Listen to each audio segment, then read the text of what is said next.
السلام عليكم، أنا سلمى وأنا السنة دي عملت أول لقاء تلفزيوني ليّا. أنا سلمى وأنا السنة دي قرأت أكتر من 20 كتاب. أنا سلمى وأنا السنة دي خسيت أكتر من 10 كيلو. أنا سلمى وأنا السنة دي عملت تاني TEDx talk ليّا. أنا سلمى وأنا السنة دي كمّلت أكتر من 1,000,000 followers على إنستجرام.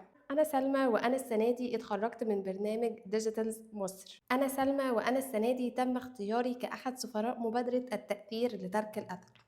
أنا سلمى وأنا السنة دي تم اختياري للمشاركة في الدفعة التانية من مبادرة Be Influencer. أنا سلمى والسنة دي كمّلت أكتر من 500,000 followers على الaccount الجديد على فيسبوك بعد ما الaccount القديم اتسرق لمّا كمّلت نُص مليون برضه. أنا سلمى وأنا السنة دي ادّيت talk قدّام وزير الشباب والرياضة. أنا سلمى وأنا السنة دي ادّيت محاضرة في أكبر مؤتمر علمي لطب الأسنان. أنا سلمى وأنا السنة دي رُحت رحلة الأقصر وأسوان اللي باخطط لها من وأنا في إعدادي أخيرًا.